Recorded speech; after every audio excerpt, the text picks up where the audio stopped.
Do you think executive coaching isn't worth the time and money? Are your core values just something pretty that sits on the wall in a frame? Are you frustrated trying to push and pull and cajole your employees just to do their jobs? What if executive coaching could help you incentivize your employees to triple or quadruple your revenue while you worked fewer hours than ever? If that sounds appealing to you, listen on to part 2 of my interview with my friend Mike Rogers.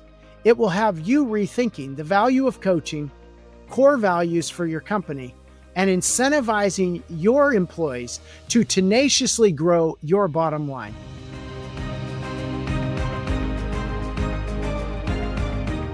Do you ever feel stuck? The alarm goes off and you think, is this really my life? Do you wish you could douse your relationships or your career or even your business with rocket fuel and throw a match on it? End the blah once and for all. They either launch or they burn up and you get to start over. I've been there and I see you. I'm Ben Walters, an entrepreneur, pastor, coach, and consultant. If you're ready to get unstuck and ignite your super pumped life or business, I'll give you the rocket fuel and the match. All you have to do is light it. We handled it that on this incentive program, we go back 12 weeks and we average your hours, how much you build. And when you go on vacation, if you build the right amount of hours, you get these increases in pay. Wow. Whatever your last 12 weeks average, we'll pay your vacation at that rate. Wow. So not your base rate, we pay you the bonus rate. Okay. And so then we developed a quarterly bonus structure where if you bill a certain number of hours, you get $1 an hour raise for the past quarter. Wow. Just for the past quarter. If you bill another step up, you get a $3 an hour raise for the past quarter. And if you bill the highest number I'm asking for, you get a $5 raise for every billable hour that you billed the last quarter. And you get it in one check. But the thing is they're filling up the bucket of money. They're doing it. It doesn't cost me anything. No. My gross profit went from 30%. My gross profit percentage went from 30% to 44% the first year. Amazing. Amazing. And we lost 15% of the year. So I didn't even bill as much revenue that year. And I made more money. And so all because your frontline techs were aligned, their financial interests were aligned with the company's financial interests. Isn't that something how you incentivize the heck out of them? So I incentivized the office. I incentivized the admin staff. Okay, if all of the techs in the field hit this number, you get a 5% raise. If they hit this next number, you get another 10% raise. If they hit the next number, you get another 10% raise, so you can get your base pay plus 25%. But the entire field has to be successful. Well, that's the admin's job, is to make everybody in the field successful. Sure. Help them out. So now they're incentivized to make sure those guys get to their numbers. That's genius. And so it just started rolling on itself. Now, the frustration I had in 2018, 2019 went away. Now I've got these 2 companies that I'm supposed to be running that I just let wither on the vine and basically let them go away. And I'm killing it here. Next. And I'm just telling you the cycle. That was the number one thing. That's why I could say after a month of testing it, the guy had already made, I could see the guy had already made me more money than he's ever going to cost me. Ever. Right. Coach I would never, we went up, 2021, we increased by $1.3 million. Wow. A 78% increase over the year prior. That's amazing. In revenue. And our gross profit went up another 2%. And now we're tweaking it. Isn't it amazing how just those simple tweaks with the right coaching and working on your business instead of in your business can make all the difference. So, okay. So that's working. And that was 2 months. This is the blessing. I hate to say that 2-month period was a blessing because I know how much it wrecked people. Right. It was a horrible time. And I feel bad. And it had an effect on us. But man, it was such a blessing to have 2 solid months. I probably ran myself 5 service calls in 2 months. Business was at a standstill. I had nothing to do except work on my business. And when they came back, and the good thing was, is one of the guys came back was my son. I laid him off, and he's my son. Tough. So the good thing was he was a technician, and he's just a technician. He wasn't leadership or anything. But I went to him at night and I said, "Hey, we're thinking about doing this as an incentive." He goes, "I wouldn't work hard for that." I go, "Really?" So I had to go back in and I'm tinkering with it. And then I come back and I said, "How about this one?" He goes, "That one I could get on board with." Wow. I go, "That's the one?" He goes, "That one I could get on board with." There you go. Now, he wasn't a guy that I had to push and work hard to get to 40 hours, but the incentive was like, yeah, that one I'll do. I'll change my behavior for that. Well, and that's an interesting thing that you refined that with those frontline employees. It wasn't just you coming down from on top with this is the secret sauce. You were partners with them. Yeah, which is huge. It's terrible because the bad thing about it, that's exactly what I did because I couldn't care. I don't know why I did it because that's the best way to do things. Right. Ask them to fix it. Right. Hey, man, we got to fix this. How do we fix it? Give me an idea. This is what I'm thinking. Right. What do you think? Yeah, I wouldn't do it for that, but we do it for this. Well, let me see if. Okay, so you know that $1, $3, and $5 the raises deal I did for a quarter. Yeah.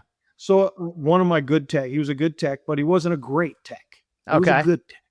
Okay, so he's just getting started and he's just ramping up. He's gonna be good, but he walks in and he goes, "I want a $5 an hour raise." I go,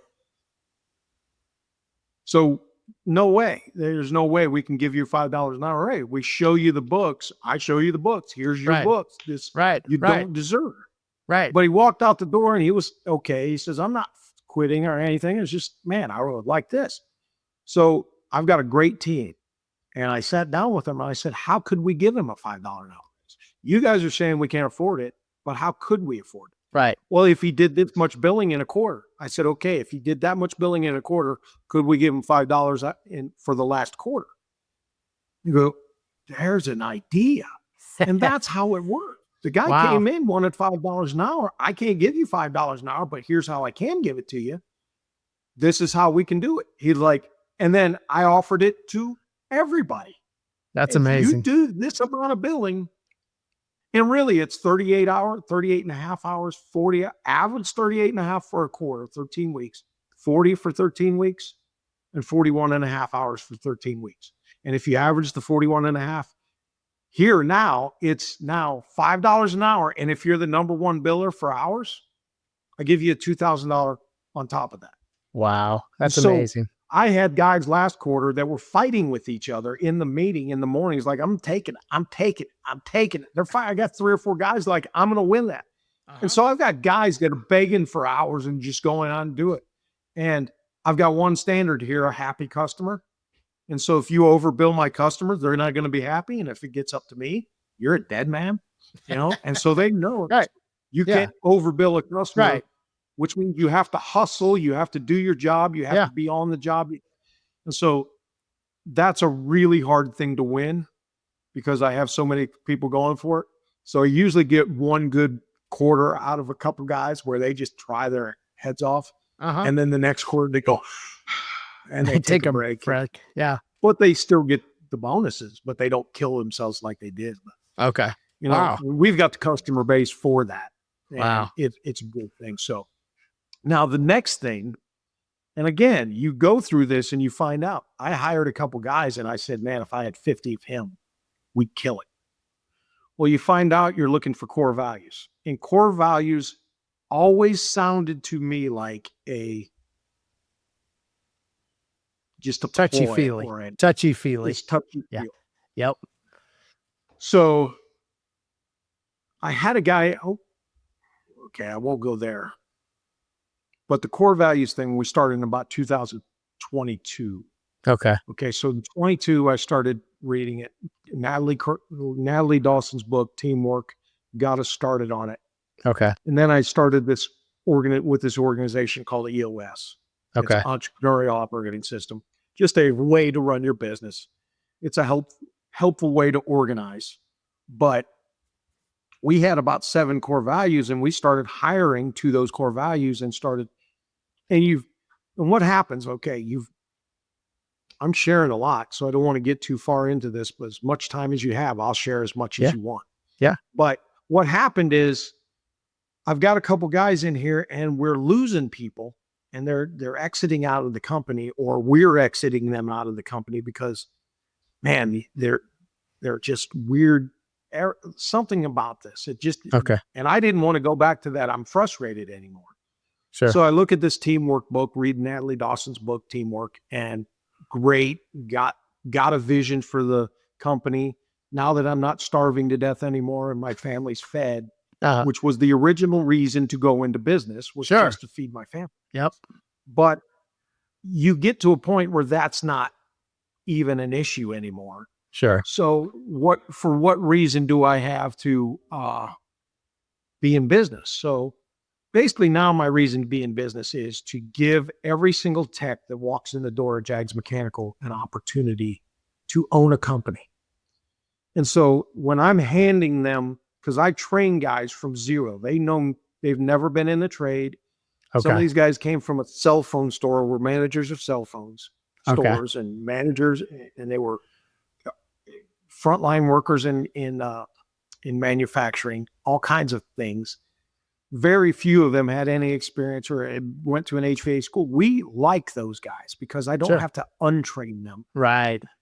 And retrain them in my way. It's not like they learned wrong. They just learned different. And I have a culture, but I didn't know I had this culture. So we train these guys and we bring them up from nothing or no skill to we give them the skill.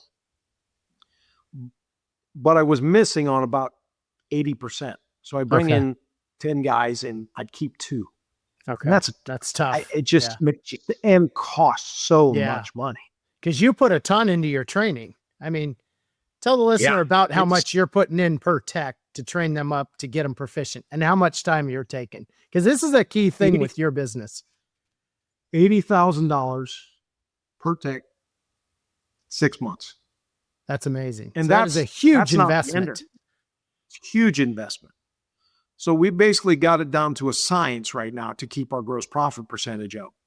Well, what was happening, I was missing on 2 out of 10. But you'd bring them in here for 2 or 3 months. That means you're paying the payroll, you're putting the money in the training, you're taking all your time and effort and energy, and they're just not working out, or they'll exit themselves. We liberate them back out to the marketplace to help them find whatever it is they're great at. And these were good people. They're not terrible.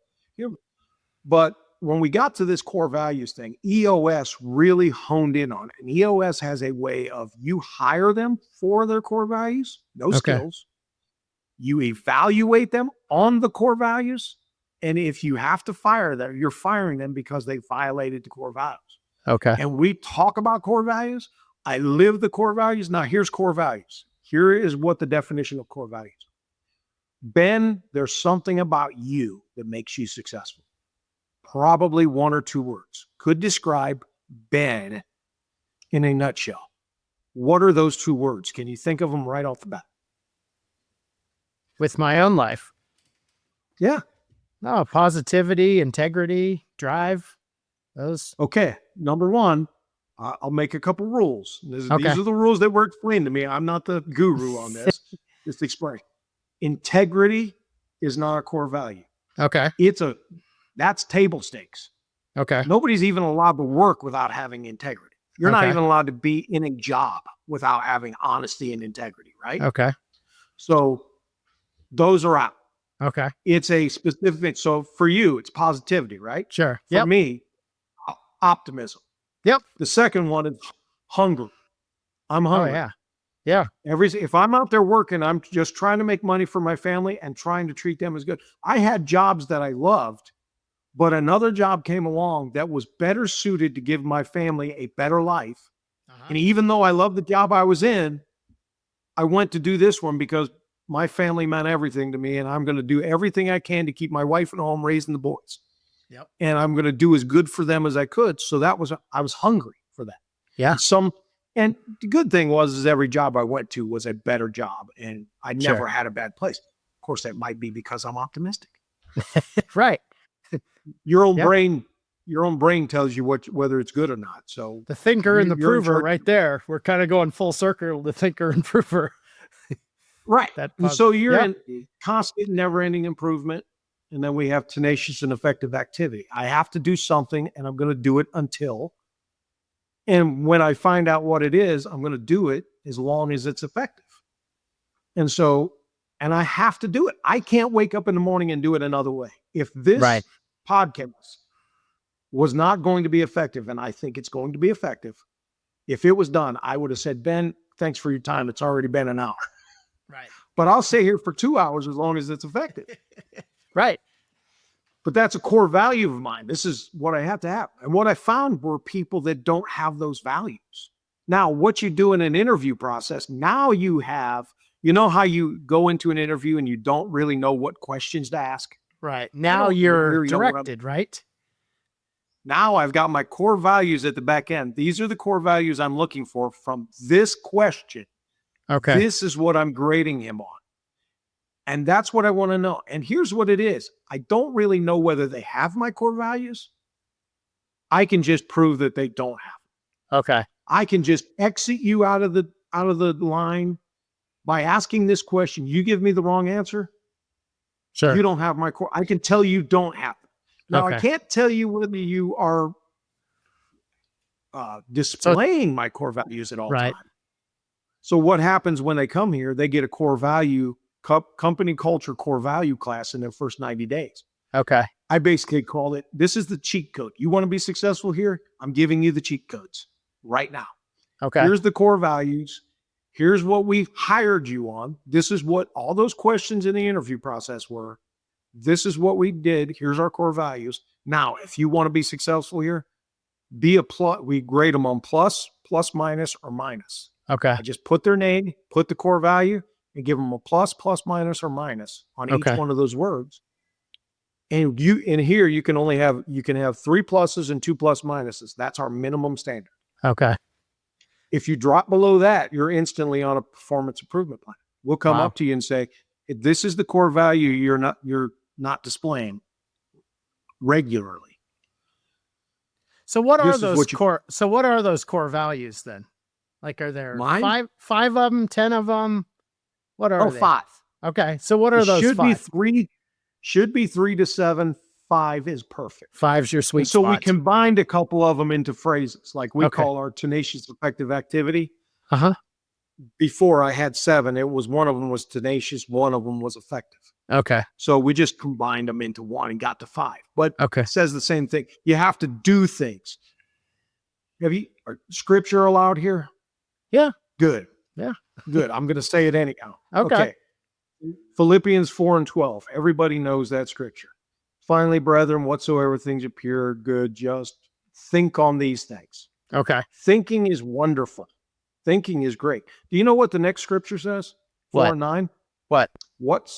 And those, he said, think on these things in the end of chapter, in verse 8.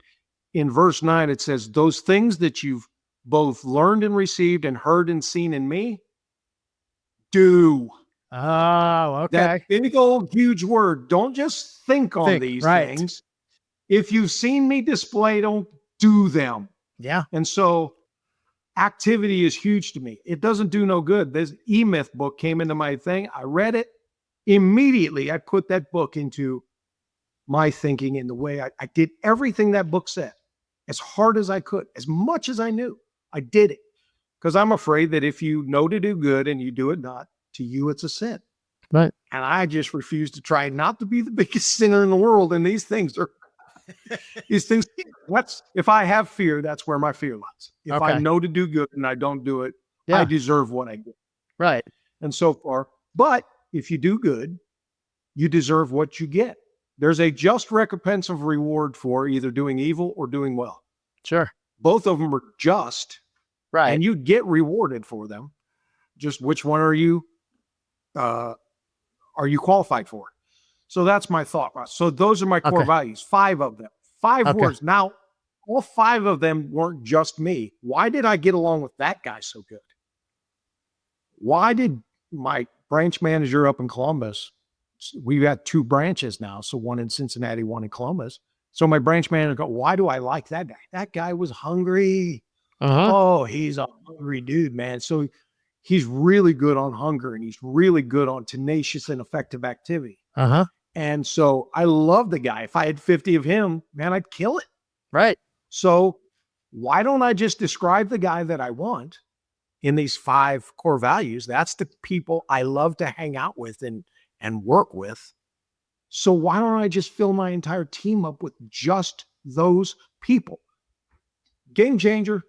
Total game I'm changer. telling you, it was a shift from 2022, probably took us to 2024. Okay. And people just left the company. They just took themselves out of the company. Sure. And the new guys coming in were all these. Now I'm reaching about an 8 out of 10. Wow. So you went from a 20% retention up to 80% just by really honing in on those 5 core values. That's impressive. Because guess what? They liked me also, and they liked our culture, and they didn't know that this was their culture, but they found it a place that they shine. But you're also living those core values. Like, I see so many leaders in companies where the core values or the mission statement or the vision statement is sitting on the wall, and you come in and it looks really pretty. And then when you get into the organization, you see a complete disconnect between what's on the wall and how those top leaders are living it. But you're living it, which I think gives credibility to it just becomes real and tangible. I'm going to give you an example of that. I've got a friend of mine runs a carpet cleaning, emergency restoration company up in Detroit. Okay. I was talking to him a few weeks, and I said, what are your core values? And he spit out integrity, hardworking. I mean, blah, blah, blah, blah, blah. Right. I go, really? Does that inspire? I said, DJ, if there was one in there, I forget what it was, but it was like, DJ, if you wake up in the morning and you don't do that one thing right there, could you survive? He goes, yeah. I go, if I'm not optimistic, I can't function. I will stop existing. Nothing goes well. If I'm not constantly improving my brain, my skills, I can't function. Right. And I don't like people. You have to like everything. I love everybody. I don't like hardly any of them. But here's the people I do like. And these are the people that you can stop, like Ben Walters. I can sit here and kick it with you for 10 hours because we're going to talk about improvement. Right.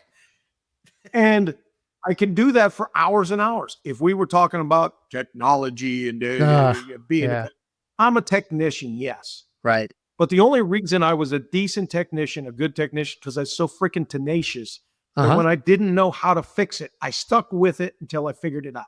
And I never said, I can't figure it out. I always ask, I wonder how this works.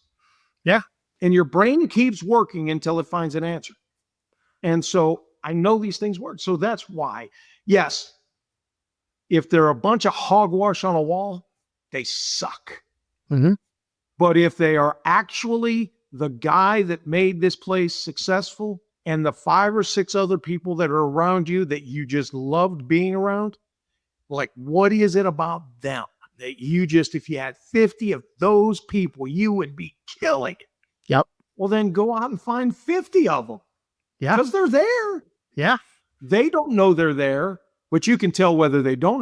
Here's a question, okay, on optimism and hunger. Tell me about a time when a job went wrong that you were part of. How did your boss handle it, and how did you handle it? Now listen to them. Blame every other single human being on the earth. And I don't want this guy. Right. Immediately. He's not one of me. Right. But the first person when my guys walk in, because we even phone screen them before they even get to an interview. Okay. We've tested them 53 times from Sunday before they even get to be in front of us. But when they're in front of us, if they would look on our website, if they would look on our anywhere and just investigate slightly, you'll get the cheat code answers. Yeah. If you just did a little constant and never-ending improvement. So if you walk in the door and you go, what went wrong? That went wrong. I saw that. And when it happened, this is what I did to fix it. And I go, really? How did it turn out? Well, I didn't stop until it was done. Boom. I got tenacious, and I got a guy that's optimistic, and he's hungry. Boom. He doesn't know that. Right. But I know he doesn't. Now, I might have to chip off a couple barnacles off of him. Sure. And prove it to him through teaching. But I would do it to you. You could walk in the door here. Ben, we've known each other for 6, 7, 8 years now? Oh, yeah. You could walk in the door here, get a job instantaneously, and be successful at everything we do because I already know you're a guy I'd love to hang out with. And it's a guy I'd like to hang out with. Right. Now, we don't hang out together, but when we're on the job together and you're spending 8 hours a day with people, who is it you want to run with? Right. Who do you want to be in the foxhole with? Yeah. And we have a rule here, no talented a-holes. It's a great rule. You can be as talented as you want to be, but if you're a jerk, you're out. You're completely out. That's great. That's great. I mean, yeah. And really, 2018, 2019, I had a couple talented. These are great technicians. They're fine people for another culture. Sure. It's just they're better at another culture. Yeah. And so I don't say, but they weren't a cultural fit. They were great technicians. It's just they made me miserable. Yeah. And when if I can't function the way I'm supposed to function, it's not fun to live. And so like I said, I was miserable. This is what caused me to go get coaching. And it's worth every penny. Every single dime I've spent, it's been worth every penny. Yeah. To the point where I do this for other people now. That's awesome. I can take you from this point to this point. Now, if you get to this point and I haven't grown, me and you are both going to go look for a coach to get us to the next point. But I have a coach to get me to the next point. And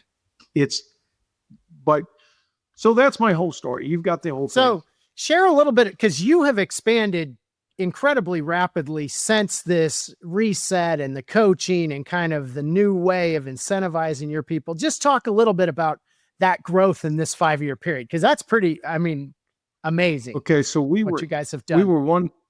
Can I share my revenue numbers? Or yeah, heck yeah. percent? People love that. People love to dig into numbers and success stories. Here's the deal. I think every entrepreneurial endeavor, especially in the service industry. So I'm gonna say in the service industry, you can muscle your way right now to $1 million easily. Yep. Just be dumb and just be tenacious. Just muscle your way to $1 million. Yep. Getting past and this is 5-year-old numbers now. Bidenomics made it probably $2 million. I don't know, but you can do that. But again, you're going to hit the ceiling where you can't go any further. There's a whole change of the way things run from 1 million to 5 million. You're right. You don't know what it is. And so we hit that, and I was at that 1.6 million, went back to 1.3 million in 2020. But then we went to 2.6. Then we went to 3.8. Then we went to 4.8. I think last year was 5.6. And at the end of this year, we're on schedule to do 8 million. That's amazing. So, and in the middle of it, here's the problem. I'm giving away intellectual property to every single technician that walks in the door who's not a technician when he walks in the door, right, and becomes a technician. That $80,000 and 6 months worth of training is me giving all of my intellectual property away to him for free. And what is the biggest danger in my industry? It's I'm training my competition. Yeah. So this guy could work here for a year and a half, 2 years, and they go, I can do what he's doing and go do what I did. I could tick him off one day. Right. And he can go out and run. I thought, man, I said, that's a problem for everybody in this industry. That's everybody's problem. It's not just me.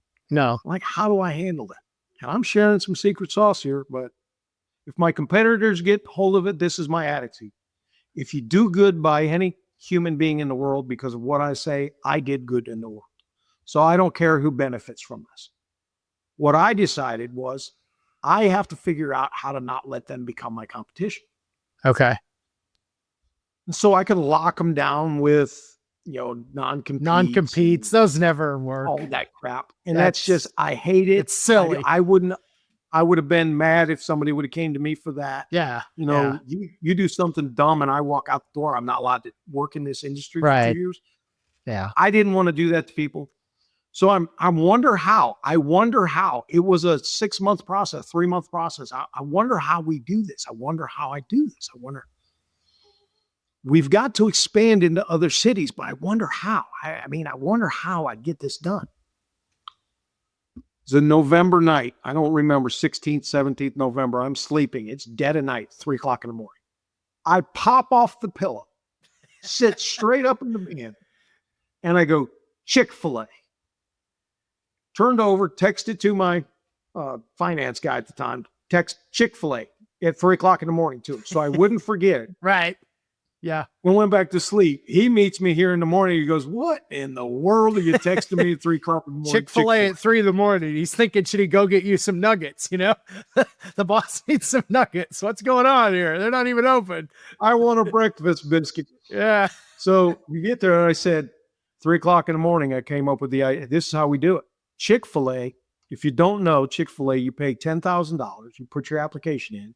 And if you get accepted, they will build the building, buy the land, furnish the entire restaurant, put you in business, give you a salary, but you are 50% partners with them when the profits come in. Yep. So you're getting this salary and you're running this business according to them. But if you do super well, every dollar of profit, they split with you 50-50. Right. I'm like, okay, there's the idea. They're generous. It's a generous offer. Oh, it's great. These freestanding buildings out here at Chick-fil-A are $8 million in revenue and probably somewhere in the $1 million to $1.5 million profit.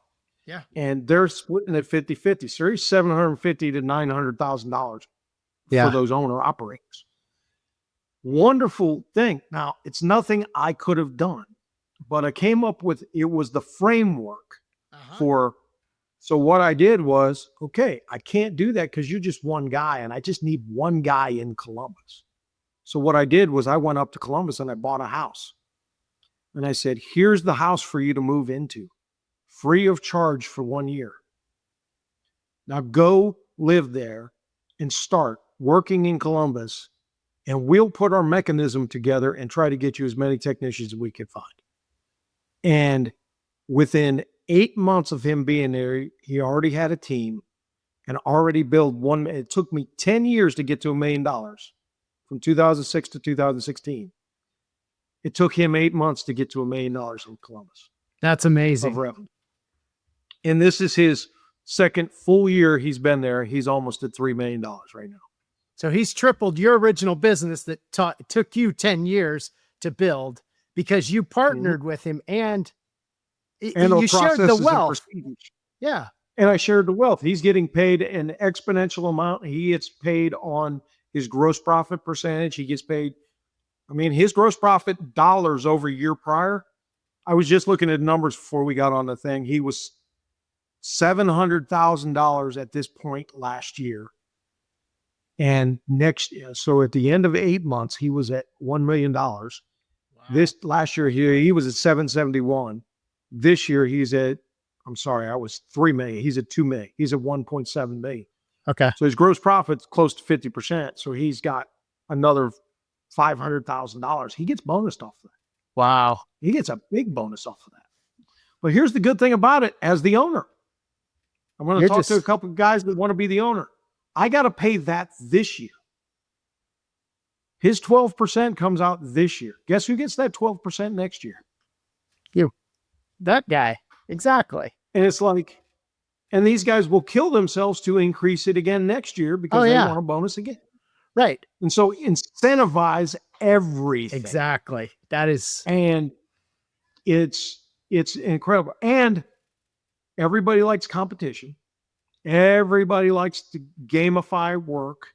Everybody likes to, have a purpose. We're trying, our vision or our core focus is we want to build Jags Mechanical. Now that I no longer have to feed my family, they're taken care of. Sure. Okay. What I want to do is I want to give every single person that walks in the door an opportunity to be smarter, wealthier than they could have been if they would have went to a university. That's amazing. And right now, I'm telling you, in the trades right now, the average Master of Business degree holder, MBA, makes $52,000 a year.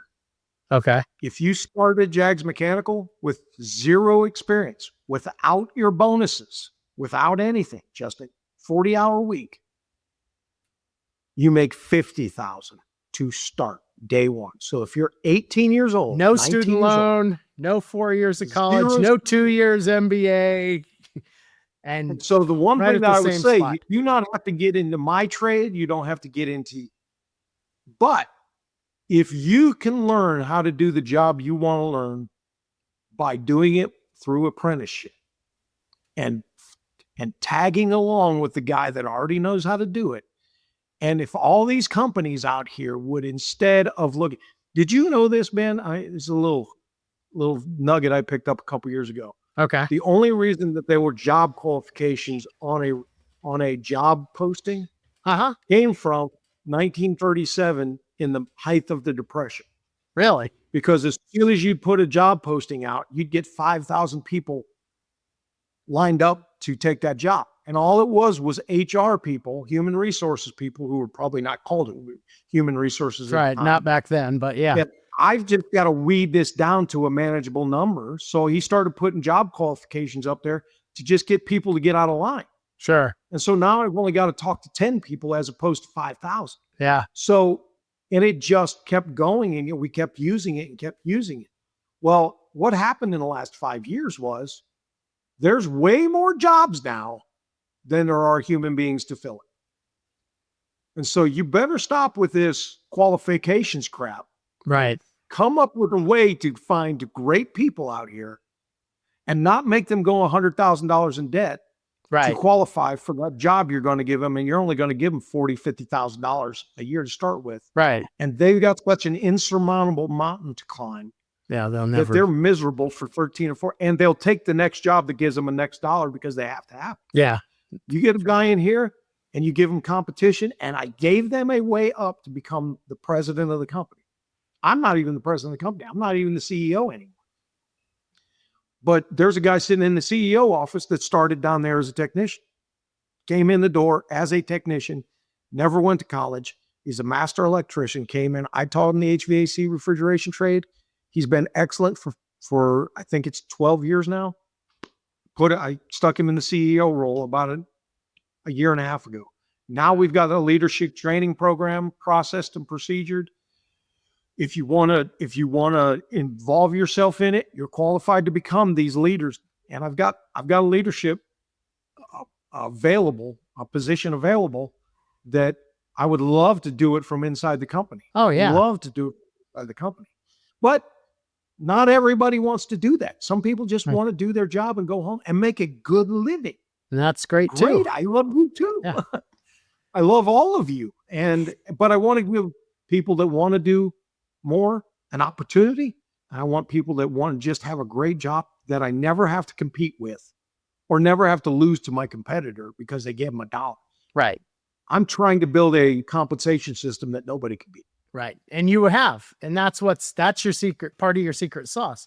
But the other thing is share with the listeners about your role now in terms of you spend all your time out of the company, but thinking about the company and only a limited amount of time actually in the company. Tell the listeners how few hours you actually spend with your team. Because it kind of blew me away when I heard this. So I think other people would be shocked by this. Okay, I got 2 jobs. Number 1, I sign checks, and Okay. I only do that 2 days a month. Okay. 10th and the 24th. Okay. So we've got that down. That's processed and procedured. So I only have to come in for like 10 minutes for that. And I don't want that to be out of my hands. Okay. Yeah. That's smart. We used an assessment called the 6 types of working genius. Uh-huh. My working geniuses are wonder and discernment. Okay. And so just like this conversation, I like to see if we started exploring ways to do things. You give me a thing, I would sit here for hours and wonder and you'd come up with ideas and we've discerned it out. Go back and forth. I have to do that or I can't function. It's my genius. Right. And so basically I have a scheduled 1 hour wonder meeting with one of the other leaders, my business development leader. So we sit in a restaurant and basically all I do is just burp up what I've learned this last week. He challenges me on it. He's a great guy. He's a repository for all my thoughts. And then he takes any of the ideas to my CEO, and my CEO will throw 19 out of 20 out the door. Okay. That's stupid. That's stupid. That's stupid. That's stupid. My whole job is thinking. Right. And so my other responsibility is we have a leadership meeting at Tuesdays at 2:00. It goes from 2:00 to 3:30. 2:00 to 3:30. Same place, same time, same length, never goes over. You're start at 2, you're done at 3:30. And this is an EOS program. Okay. That the meeting is so effective that you never have to have another meeting. You've got enough to-dos coming out of that meeting that'll carry you for the week. Wow. And to this point, I think for the last 6 months, here's my number 1 to-do. Does anybody have an attaboy for anybody in this company? Yeah, this person needs an attaboy. I get the attaboy. So they get a call from the owner who they never see. Okay. My technicians and I used to be the number 1 trainer, but they never see me. I don't show up at their meetings. I don't show up at the thing. But I have 100% to do with everything culture because my leadership team, our core values, they're driven by this core values thing because they see how successful it is. And so all I've got to do is just hold these guys accountable. And in my meeting, just remember this, I learned this from a high-end billion-dollar CEO. But he said, I'm the dumbest person in the room. Huh. And if I become not the dumbest person in the room, then the person I'm smarter than, I've got to start looking for a smarter person. That's my entire look. If I'm not the dumbest person in my executive room, then something's wrong here. Because if I'm coming up with the answers, I know I ain't that smart. Right. We're in trouble if I'm figuring it out. And basically, that's the way my guys look at it. You've got the guy got finance, guy got business. And yet that takes a level of humility because so many, I find, top leaders are a little bit insecure and they don't want the smart people around them because they don't want to be challenged and they have ego and that undermines the whole operation, wouldn't you say? I mean, it's the hardest job I've ever had in this entire process. This is the hardest thing I've ever done. Okay. Is to not get in there and meddle. Right. Here's what happened yesterday. My branch manager over here said, hey, ain't got nobody. Do you got time to run me over, pick up a truck from the body shop? Yeah, I'll grab you. I'm down here. I'll grab you. My CEO calls him and says, he's going to talk to you. Forget everything he says as soon as you get out of the truck. Click. And guess what? We talked about how he's performing and I came up with ideas. But I knew that as soon as he's getting out of the truck, don't listen to me. Do not listen to me. I'm the biggest clog in the wheel. Yeah. And if I stay out of the way, now I can't help but talk. And these guys all know I have zero authority. I have one person. My CEO is the only person I have authority over. One person. That's amazing. I have authority over him. And if he doesn't do it, because if one of the other guys is not performing up to my function, they better not be performing up to his. Right. So his job was to hold them accountable. My job was to hold him accountable. And if you got the right one, you don't even have to hold him accountable. He's doing the job. Wow. And so my job is to stay the freak away. So I've got about, on the weeks that I work about 2.5 hours at work. That's amazing. On the weeks I don't work, and it's every other week, I've got that 1.5-hour meeting, and I won't come into the office except for a podcast. This was the best place to do this. And yet your business is growing and is thriving at a level never before seen.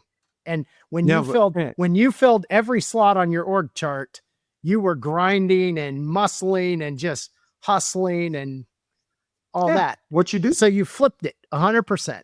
So, and I learned this. I sat down with, Dave Hershey. Yeah. Yeah. So about 6-7 years ago, I took him to lunch. I think he's a billionaire. Yeah, he is. If not, he's a 100 millionaire. Yeah, he's a billionaire. But yeah. I called him up and I said, I need to take you to lunch. And I said, how did you do this from where? And he told me where he started. And he started kind of like me. Yeah. He was an accountant. He bought a business and he said, number one thing was hire the right people. Yep. And he told me that 7 years ago. And I made so many mistakes in hiring that I couldn't just easily get out of it. But it's hiring the right people. And what I'm telling you, folks, if you understand who you are and why you're successful, because if you muscled it to $1 million, guess what? You're awesome. You're awesome. So why is it that you could do that? And who would you like to work with? And when you find people around you that you love working with, what is it about them that you really like? And what if you had 100 of them, you'd be a multimillionaire? And figure that out and hire those people only. And if they start to display that they don't have those core values, liberate them back to the marketplace as fast as you can for your sake and for their sake.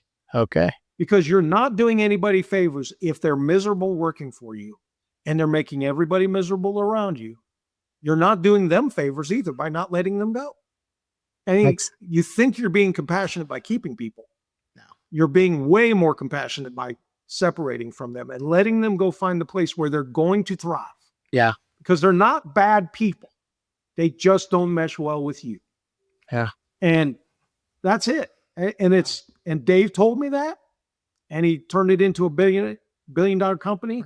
He's the owner of probably 30 or 40 sub businesses. The guy's brilliant, but it was all people. It's all people. And we're getting ready to do some merger and acquisition. I'm going in to look for it. Uh-huh. I've been fearful of it previous to this, but now that we've got our processes, procedures, and our core values and the way we do things dialed in so tight, that I'm ready to go buy somebody else's company and try to instill our culture into that company, because our process and procedures are easy to change. Sure. Hey, the culture. You turn a screw this way. Keep turning your screw that way. I don't care. Right. But I want the culture, and we'll change the culture of that building up there. And if we can get that done, then the merger or acquisition would be successful. Well, I'm looking forward to hearing about that next venture on the mergers and acquisition. And I know we are coming to the end of our time for this podcast, but I want to thank you. And I think if I were to take the takeaways, it's that, you want to accept coaching and run with coaching. You want to incentivize the heck out of your people, because ultimately they are the ones that make or break you. And then you want to really stick to your core values, because everything else can be taught. And I think that kind of encapsulates the amazing journey you've been on. You have any final words for the listeners, Mike, as we wrap up today? Oh God, don't give me any time. I appreciate the time, Ben. It was awesome being here. I had a great time. It is great. And we will have you on again, and we'll talk about the merger and acquisition side of it. So thank you, Mike. Thanks for having me.